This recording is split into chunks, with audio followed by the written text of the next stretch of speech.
Thank you very much for making time to listen to this particular module on attentive listening. It's probably the core skill of pastoral care.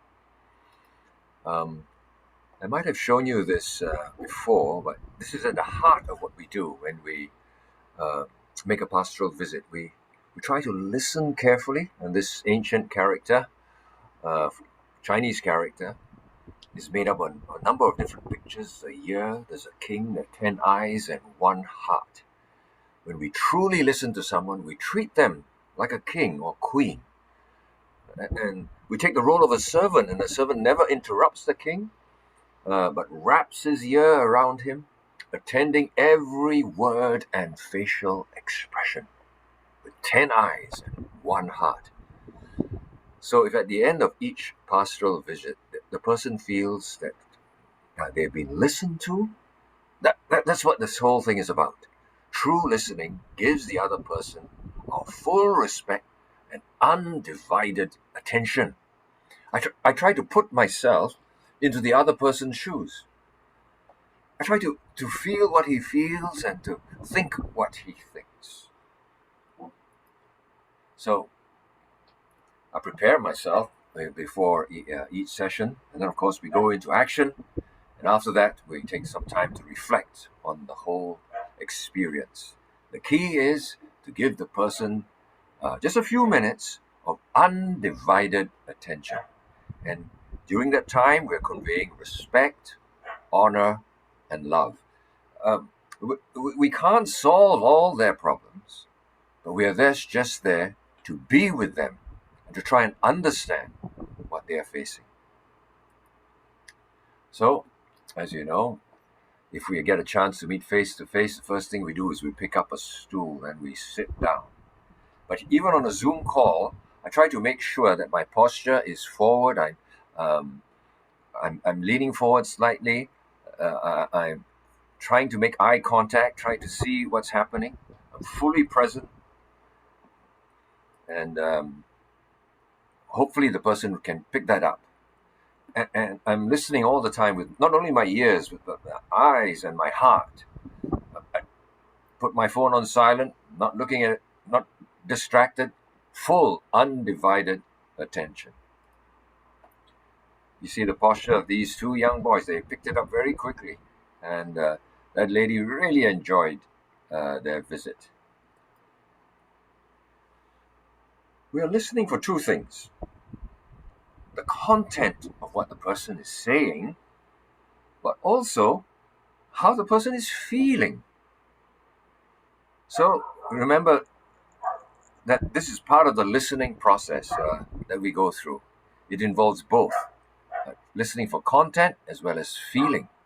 So we can ask questions to bring it out. How are you feeling? And we can suggest words. If we detect they're a little bit sad, we can say, are you feeling sad? And get them. Or they look a bit worried. If they don't know how to express their feelings, and sometimes people don't, then we can suggest words so that we get some kind of understanding of their emotions, what they're going through.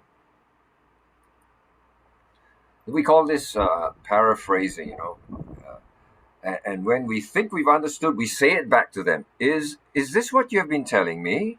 So we're checking the content. And also, is this what you are feeling? Here we're checking if we've really understood their feelings. If we can do that, people usually come away from the session feeling very valued, and they appreciate the time that we have spent with them. Then we try to ask what is called open-ended questions. An open-ended question gives them the freedom to talk about whatever's on their heart and mind. A closed-ended question is one that can be answered in just one or two words, or yes or no, okay. Though we sometimes have to use closed-ended questions, but where possible, we're trying to ask these open-ended questions that allows the person the freedom to share more.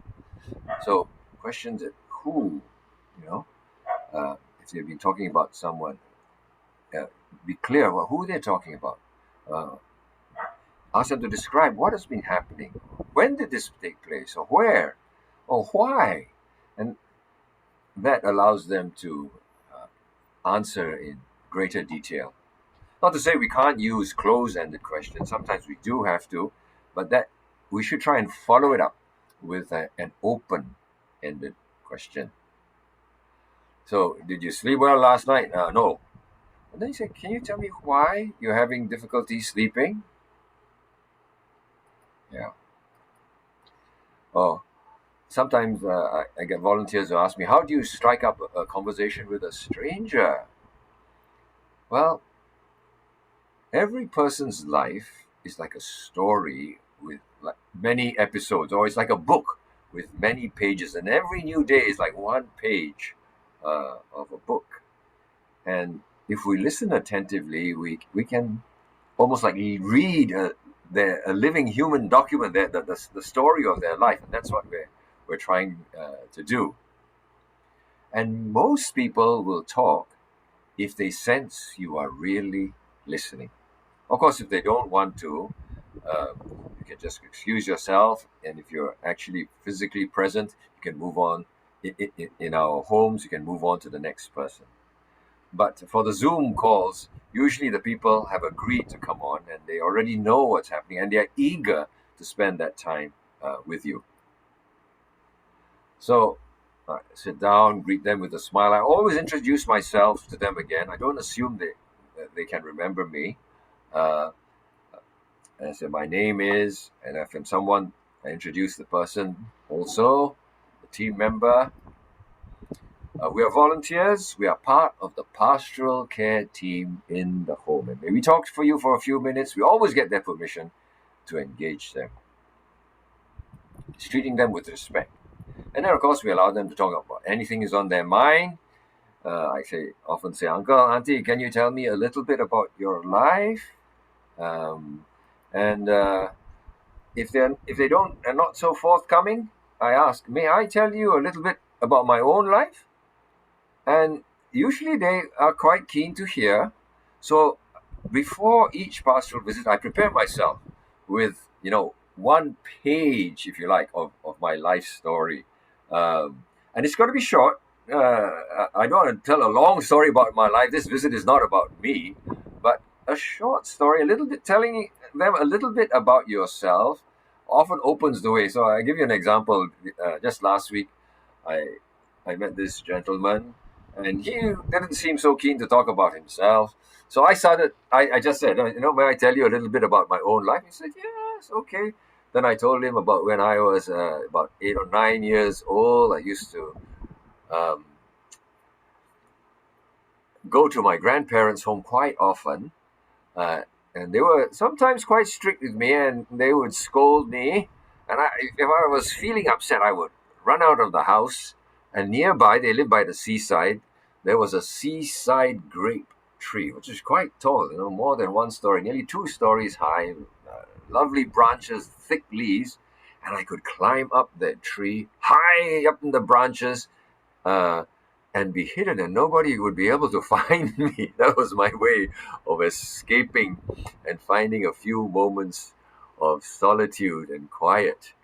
Uh, uh, and and so that's just one story from my life. Actually, I didn't get a chance to finish the whole story. The person interrupted me and said, "Oh, I remember too. Something that I used to like doing was to go fishing." And then for the next 10 minutes, he described to me uh, his experience of going overnight fishing. And that opened up one page of his life for me to listen to. You know, and that's where we can explore by being aware of the story of our own life and sharing just a little bit.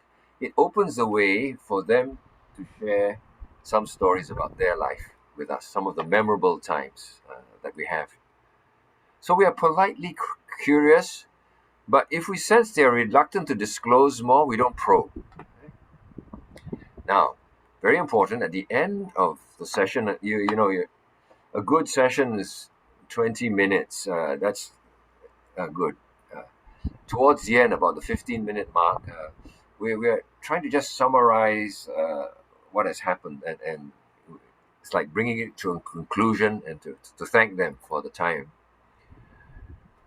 So here is what we have covered today, like a summary. So hope that you will learn to use open-ended questions and encourage the person to talk and reflect on their own life story.